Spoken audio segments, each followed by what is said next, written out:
This is Research Like a Pro, episode 332, Elizabeth Packard, the woman they could not silence.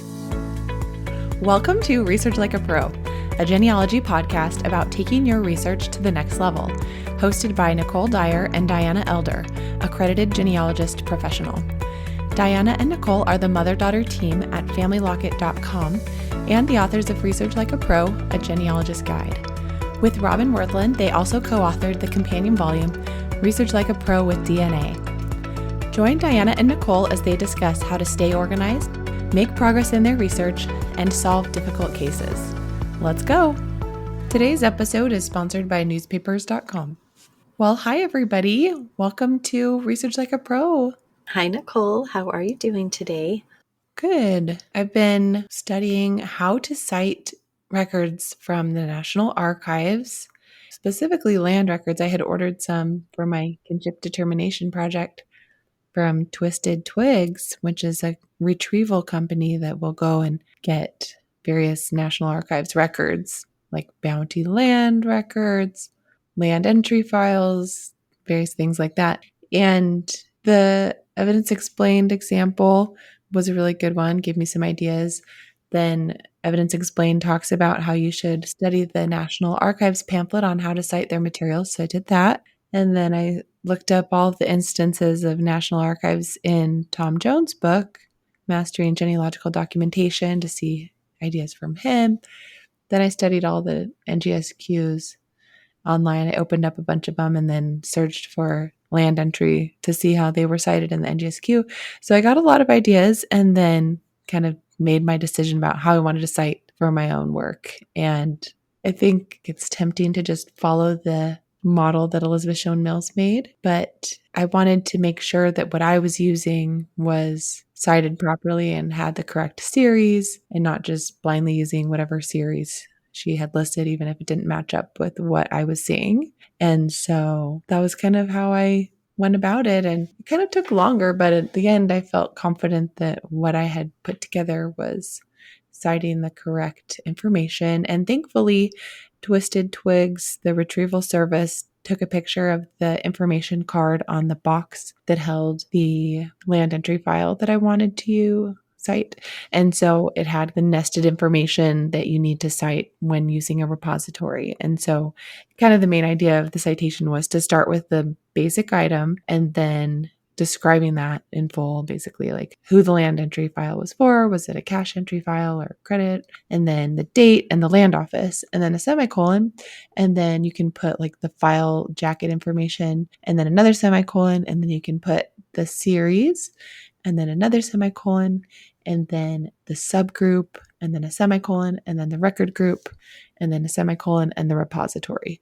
And the idea is that you're going from smallest to largest so that people can see all the different nested levels that you need to look at to find the exact item. So interesting. So why would you do semicolons instead of maybe like the waypoint symbol that we often use? That's just the convention. Oh, so interesting. In Mastering Genealogical Documentation and Evidence Explained. And that's how the National Archives pamphlet says to do it as well. Okay. So that's just a convention for the National Archives records. Yeah. And any repository that you're using that has the nested groupings like that, the subgroups and things. In the Mastering Genealogical Documentation class that I took this summer with Tom Jones, he talked about how we go from smallest to largest here in the US. But then if you're at a repository in Europe, I think he said that the preference there is to go largest to smallest. So you start with the repository name and then you go down to the specific item in reverse order. Well, and I know different people in our study group have had questions about doing that type of thing because they're working with repositories in France or Germany or Ireland and trying to figure out the best way to cite a record when it's from an on-site location. So it's so good to know that there are different ways of doing things, and really the best rule to follow is that we are being clear so that someone else can go pull that. And also consistent. Now that you've got that template, you can save that and you can use that each time. Right. And I do actually have several land entry files that I'm using. So it's going to be important to have a consistent citation for all of those. Absolutely. Well, our announcements for today are that the webinar series This month, we will be featuring Diana, and she's going to be talking about who was Clumsy Klein's father. DNA and indirect evidence provide a candidate in this Burned County case study.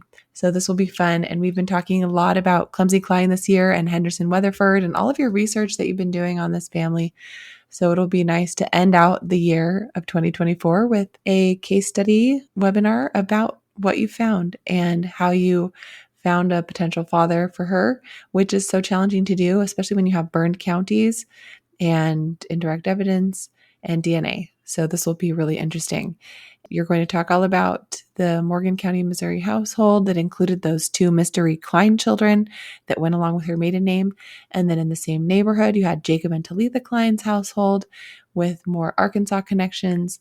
So figuring out the connection between these Kleins and going back to a burned county, Izard County, Arkansas, and looking at their tax records that were not burned, and then continuing to research this potential Klein family and looking in DNA evidence for more information. So that will be such a fun webinar, and we look forward to that. And the topics include burned counties, Arkansas tax records, federal land records, cluster research, boundary changes, census records, DNA, and indirect evidence. So that will be really fun, and we look forward to that.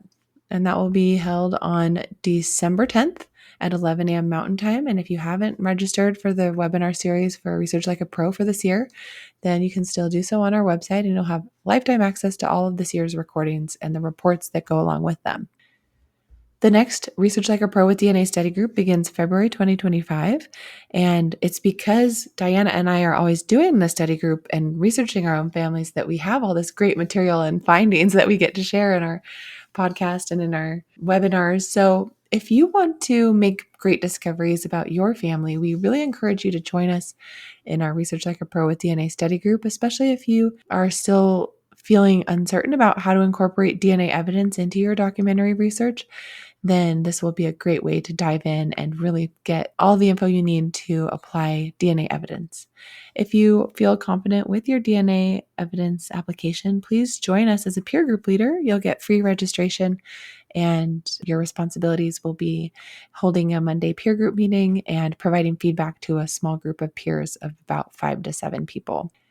All right, if you haven't joined our newsletter, we have the Family Locket newsletter that comes out every Monday, and that has all of our recent blog posts, videos, and podcast episodes for you to see, and special deals or coupons that we're running will be listed there. So be sure that you join our newsletter to get that information. Our upcoming conferences include Roots Tech on March 6th through 8th in Salt Lake City, which will be in person and online. And we look forward to presenting several lectures there and hopefully seeing many of you at our exhibit hall booth. It's so fun to look forward to a new Roots Tech, and we have loved doing those in the past. We've gone every year, except for the COVID years, since I think 2016. Such a great conference.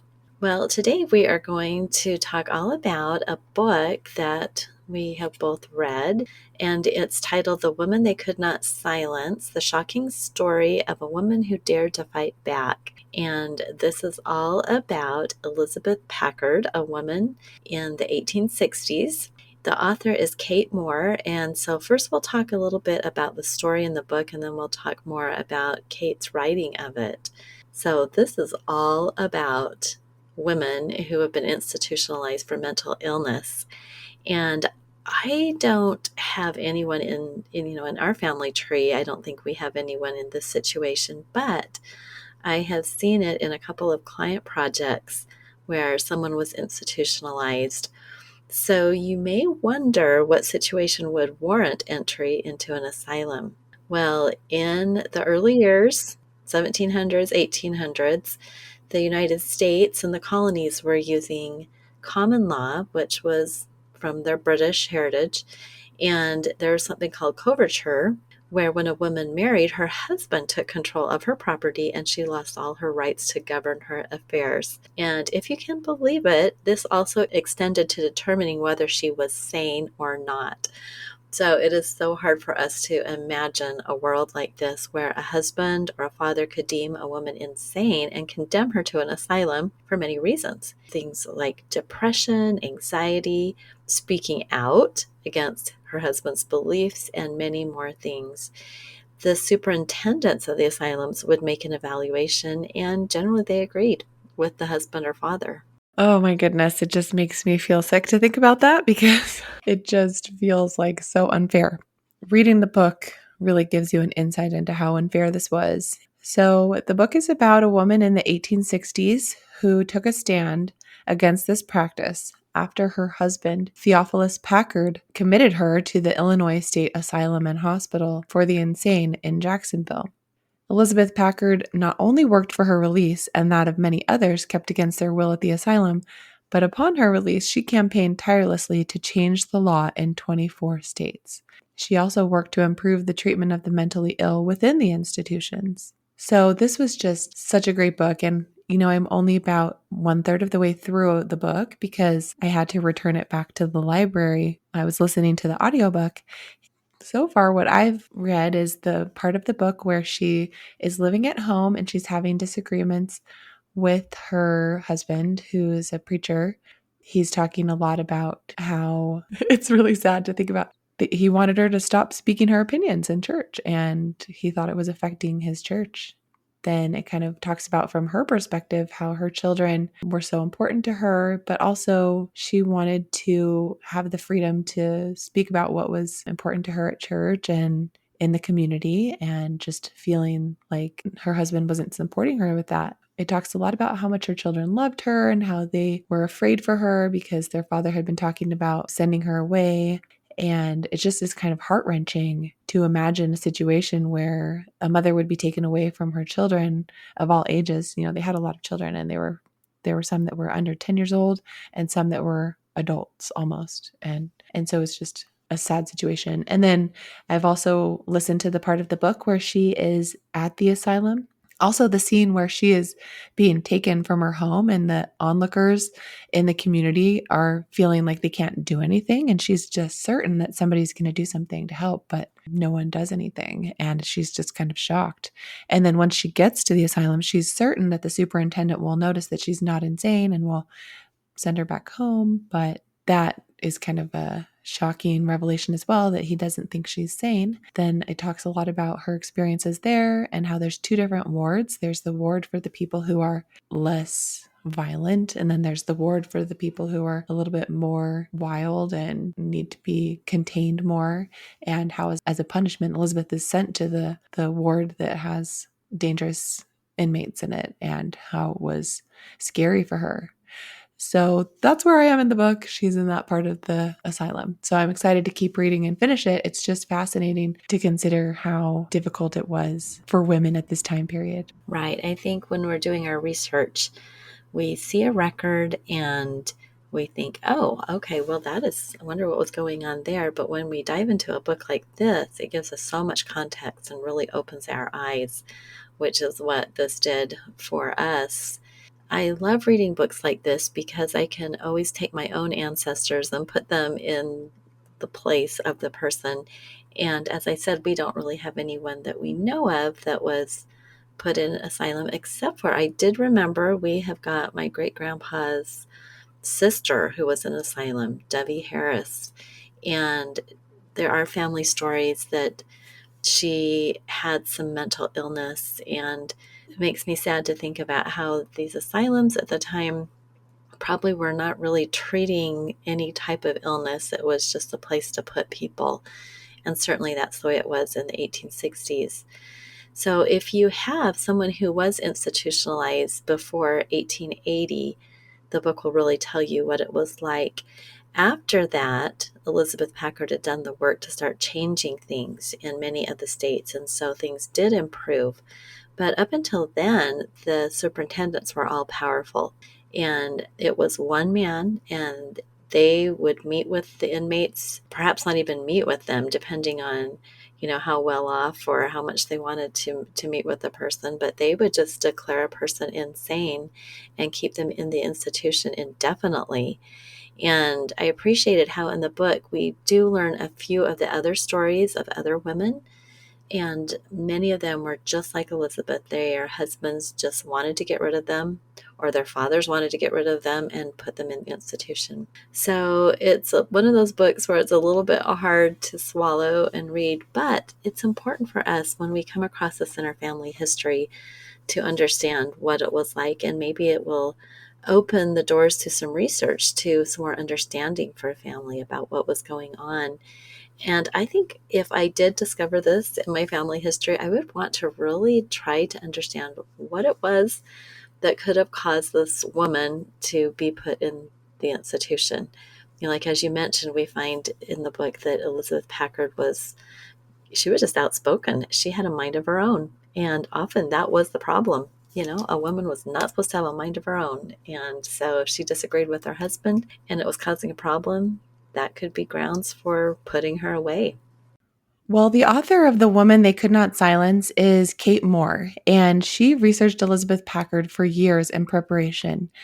And the bibliography and the endnotes in the book are very impressive. She wrote an epilogue about Elizabeth Packard's work and the effect that her work had on the mental health institutions.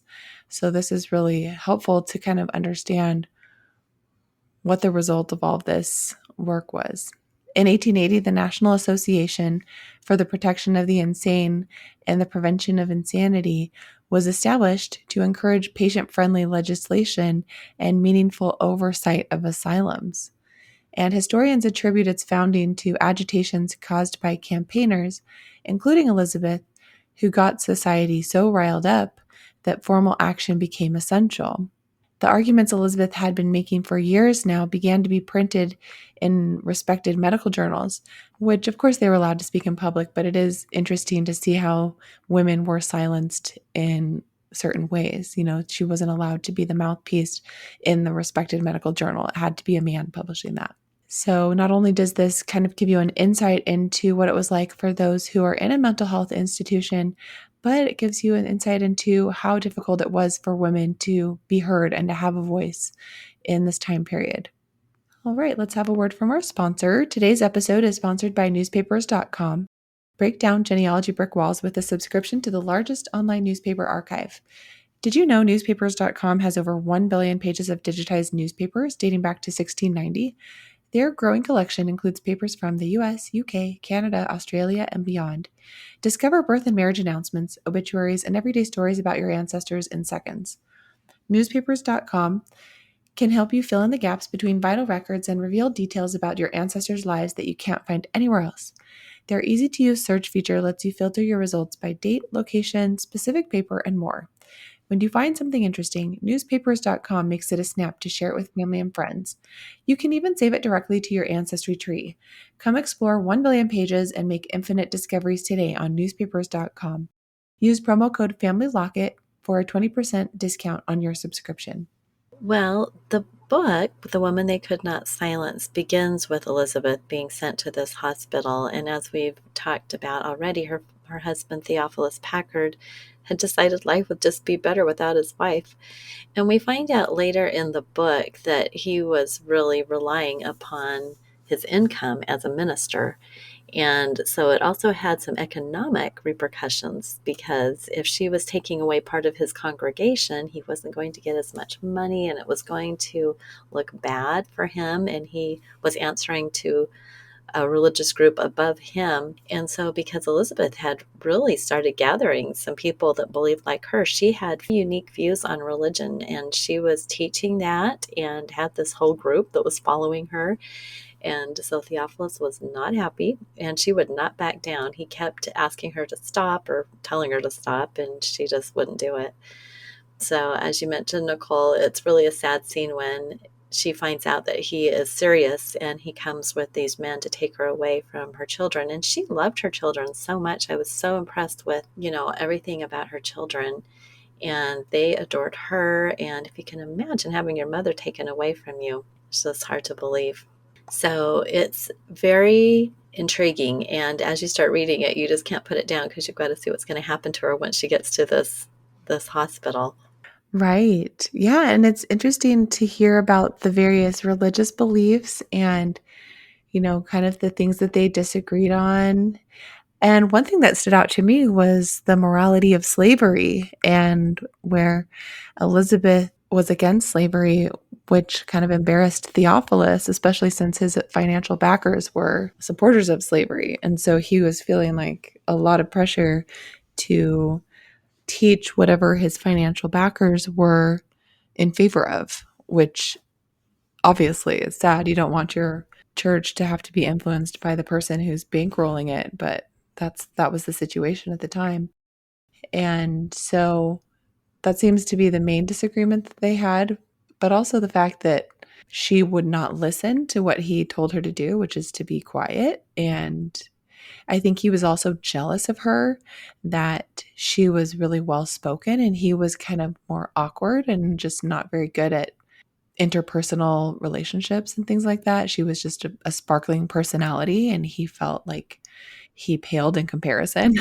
So there were a lot of factors. And, in this day and age, a couple like this would just get divorced. But back then, especially this couple where they were so religious, didn't believe in divorce. And so, she wanted to have custody for her children so she wouldn't seek a divorce. And he obviously didn't believe in that. So the only thing available for him was to use this method of sending her away to an asylum, and he just wanted her to be quiet and leave her alone, and she she would not stop talking about her beliefs, and she wanted to have a voice. And so they really didn't have the tools they needed to reconcile. And so he, did this awful thing of sending her away as an insane person, which she obviously was not.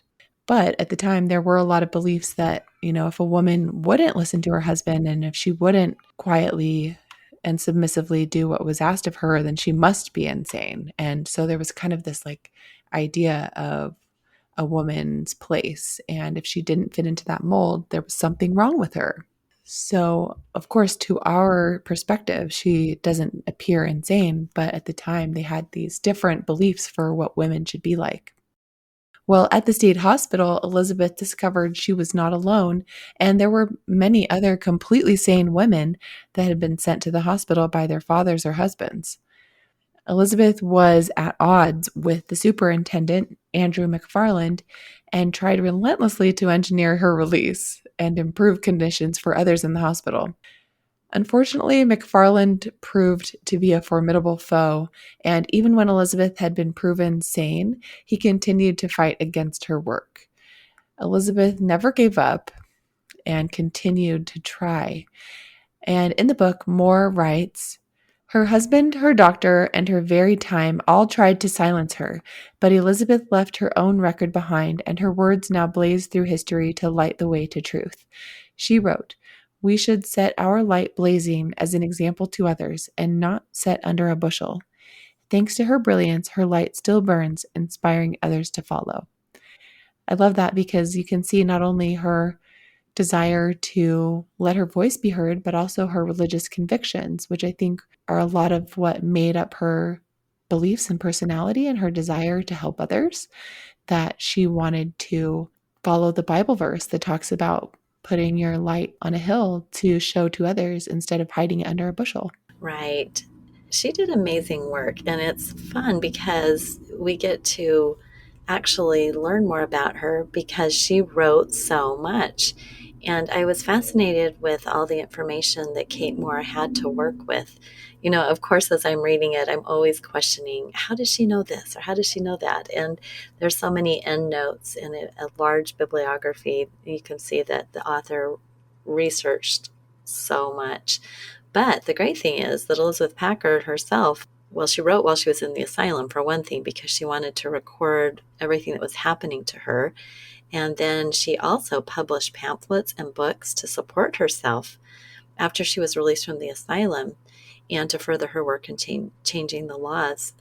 So while she was in the asylum, she would write. She would get some paper and she would write tiny, and she wrote everything down, all the different abuses of the women that were going on.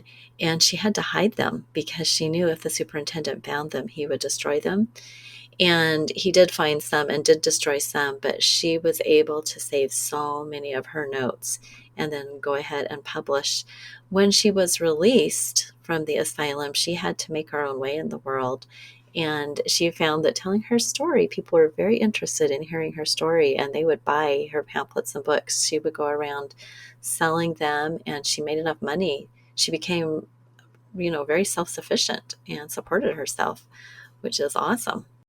At the very beginning, Kate Moore states, "This is a nonfiction book. Everything in it is based on careful historical research. Every line of dialogue comes from a memoir, letter, trial transcript, or some other record made by someone who was present at the time."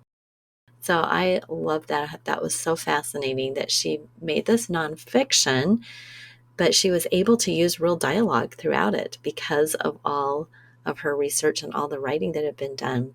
So even though it is nonfiction, The Women They Could Not Silence reads more like a fictional novel. And for us here in our modern world, it does seem incredible what was happening at the time. But injustices do continue in our own world, and we see voices of women and the mentally ill continue to be silenced in various cultures and countries. So Elizabeth Packard is a role model for anyone who refuses to back down. I love that. Well, what value does this book for us as family historians? Well, so much value. It provides context for our ancestors, especially our female ancestors who lived in this time and place in the 1800s in the US. And even women who lived all over the world during times where these views about women were held. And we may discover similar situations in our family tree. And we have had several people in study groups and clients who have had women in their families sent to insane asylums for various reasons. This book also provides an example of writing a historical narrative based on research. And it's really neat to see all of the sources that are used and how it's woven together to create a story-like feel. One of the challenges of listening to the book, which is what I've been doing, is that I don't get to look at the endnotes as much. I know that usually audiobooks have a PDF file that goes with it, so I need to look at that.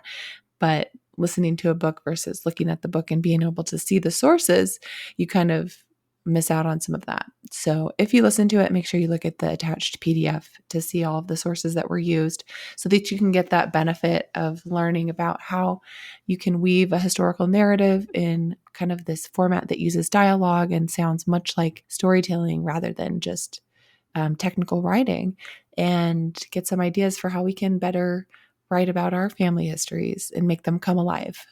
Right. And I think there's also so much value of just understanding what women's world was like with not being able to own property or to start a business. They had so many rights that they did not have that we take for granted in our day because of this whole idea of coverture. So, that gradually became better as we could move into the more modern day. But when we're looking at those records and we're imagining our female ancestors, it kind of helps us to understand the world they were living in. Absolutely. Well, this has been so fun talking about Elizabeth Packard and The Woman They Could Not Silence by Kate Moore. We highly recommend it. We hope that you'll take a chance to read it and learn about women in this time period in the US in the 1800s and insane asylums. And we hope it helps you to learn about this. All right, well, have a great week and we'll talk to you next week. All right. Bye-bye, everyone. Bye. Thank you for listening. We hope that something you heard today will help you make progress in your research. If you want to learn more, purchase our books, Research Like a Pro and Research Like a Pro with DNA on Amazon.com and other booksellers. You can also register for our online courses or study groups of the same names. Learn more at familylocket.com/services. To share your progress and ask questions, join our private Facebook group by sending us your book receipt or joining our courses. To get updates in your email inbox each Monday, subscribe to our newsletter at familylocket.com/newsletter. Please subscribe, rate, and review our podcast. We read each review and are so thankful for them. We hope you'll start now to research like a pro.